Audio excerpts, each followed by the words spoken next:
How to balance chemical equation.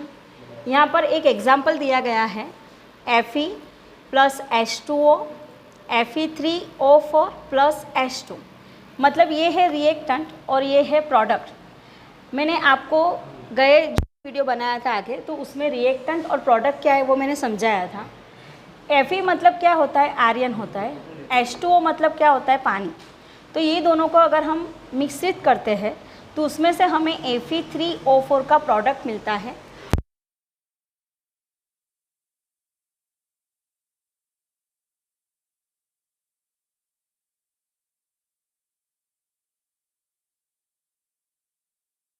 अब यहाँ है कि हमें ये जो भी इक्वेशन है तो इसे हम कैसे सॉल्व करेंगे, कि जैसे कि आप देख लो यहाँ पर एलिमेंट जो Fe है, ठीक है।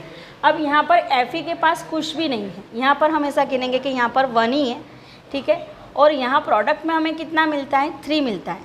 तो 3 मल्टीप्लाई बाय अगर आप 1 करोगे तो उसका प्रोडक्ट कितना होगा, 3 हो जाएगा, ठीक है। इस तरह से H है तो H के पास तो ऑलरेडी 2 है, ठीक है, रिएक्टेंट 2 है, और यहाँ पर हमें प्रोडक्ट में मिलता है 4। तो मतलब कि 4 मल्टीप्लाई बाय अगर आप 2 करते हो तो आपको मिलेगा 8। इस तरह से ऑक्सीजन है तो ऑक्सीजन के यहाँ पर एक ही है और यहाँ पर प्रोडक्ट में हमें मिलता है 4। तो मतलब 4 मल्टीप्लाई बाय 1 करो तो इसका प्रोडक्ट आपको मिलेगा 4, ठीक है। ये हो गया आपका आयरन का। तो 3Fe वो सॉलिड होता है, 4H2O वो लिक्विड में जाएगा, Fe3O4 सॉलिड में जाएगा और 4H2 जो है वो गैस में जाएगा।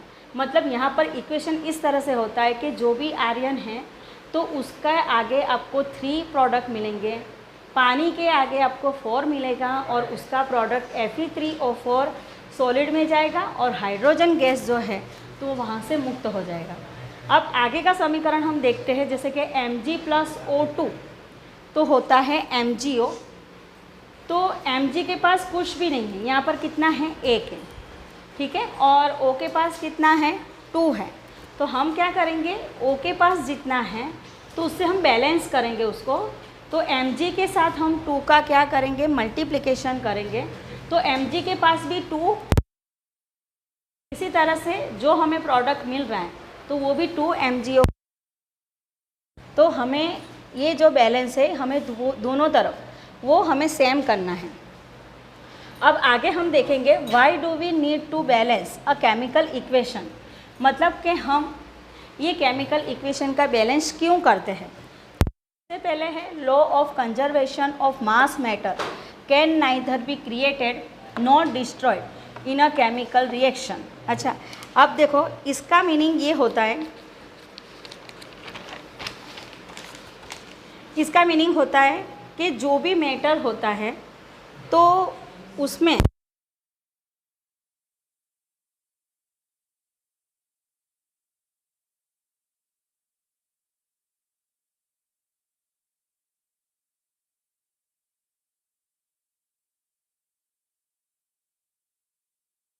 तो so number of elements involve in chemical reaction should remain same at reactant and product side. इसका मतलब ये हुआ कि ना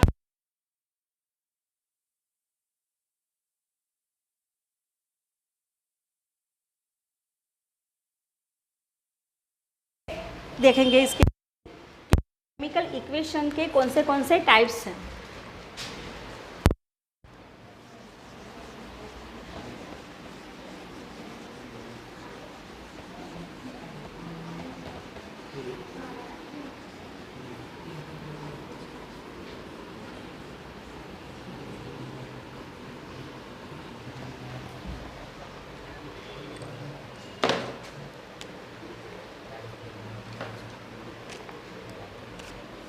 अब देखो टाइप्स ऑफ केमिकल इक्वेशन, तो उसमें सबसे पहला है combination of reaction. Combination of reaction, the reaction in which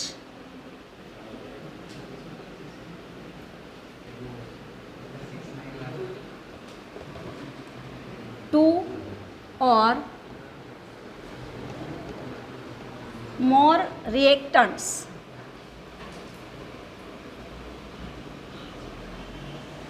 combine to form a single product.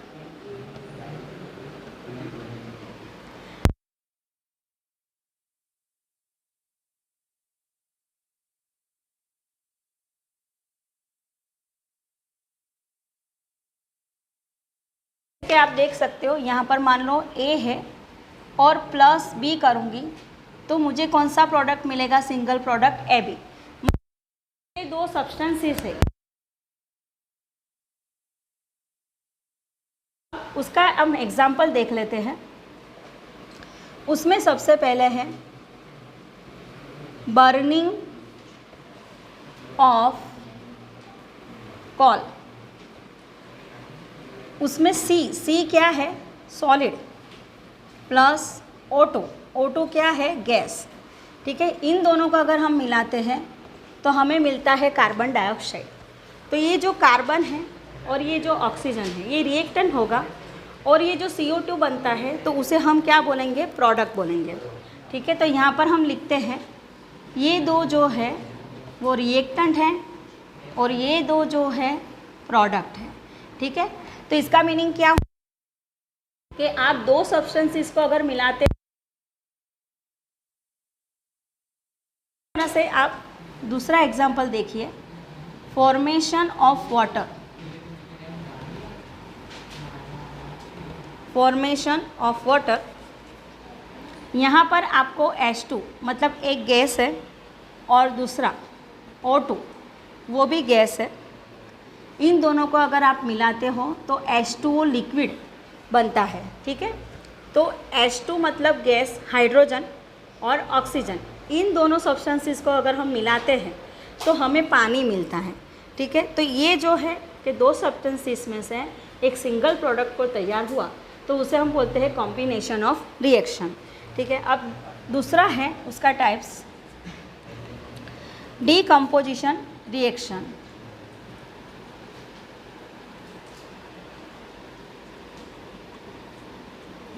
Decomposition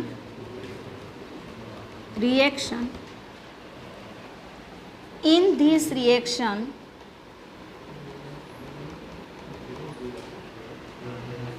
a compound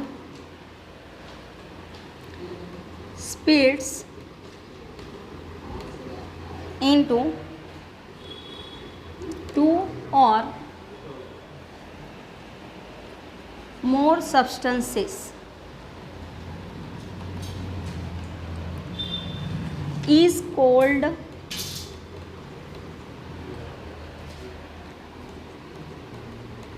decomposition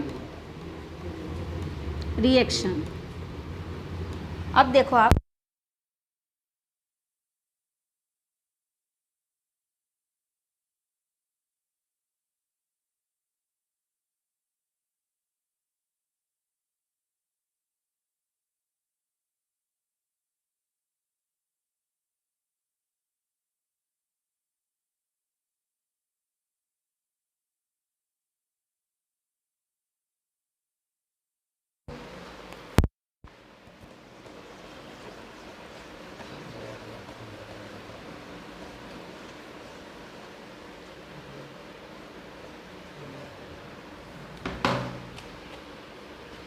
देखो, अब जैसे कि मान लो एक ये है कॉम्बिनेशन और अगर उसमें से हम B और प्लस मतलब ये जो सब्सटेंसेस है तो उसको दो पार्ट्स में डिवाइड किया है, B प्लस C में।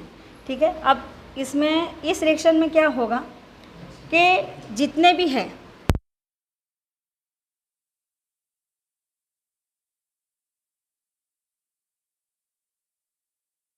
तो सबसे पहले आता है थर्मल डीकम्पोजिशन। दूसरा आता है इलेक्ट्रोलिटिक डिकम्पोजिशन। तीसरा आता है फोटोलिसिस। फोटोलिसिस डिकम्पोजिशन मतलब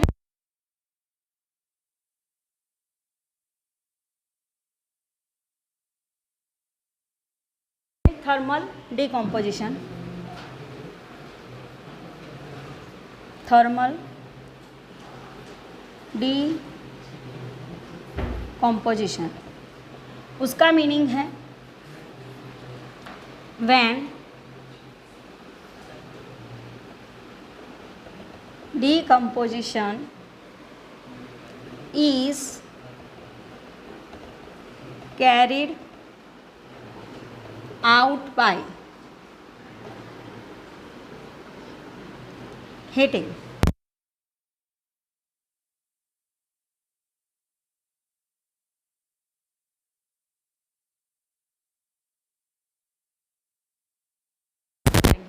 अब जैसे कि आपके पास है CaCO3 जो सॉलिड है, उसको हम हीट देते हैं या उसको हम गर्म करते हैं, तो उसमें से हमें मिलेगा CaOS और CO2 गैस। तो ठीक है, अब ये जो है तो ये एक सिंगल रिएक्शन है, सिंगल रिएक्शन है और इसको हमने दो पार्ट्स में डिवाइड किया है, तो हमें मिलता है कैल्शियम। ठीक है, ये जो क्या मिला हमें कैल्शियम, और दूसरा हमें क्या मिलता है कार्बन डाइऑक्साइड मतलब कि CO2।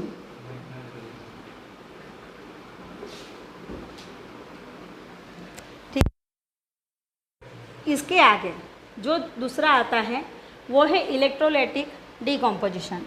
तो वो देख लेते हैं हम। इलेक्ट्रोलिटिक डिकम्पोजिशन, अच्छा उसका मीनिंग है व्हेन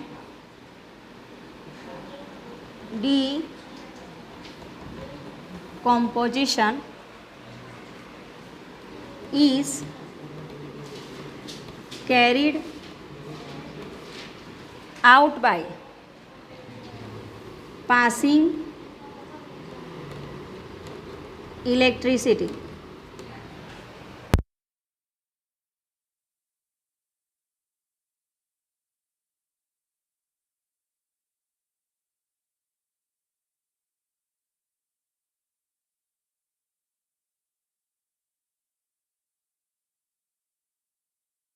जैसे कि आप मान लो यहाँ पर एक एग्जांपल लेते हैं H2O जो लिक्विड है, लिक्विड फॉर्म में है।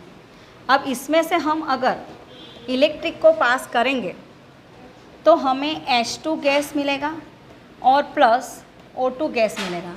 ठीक है, ये जो है सिंगल है और इसमें से हमें क्या मिलेगा हाइड्रोजन और ऑक्सीजन। पर ये किसकी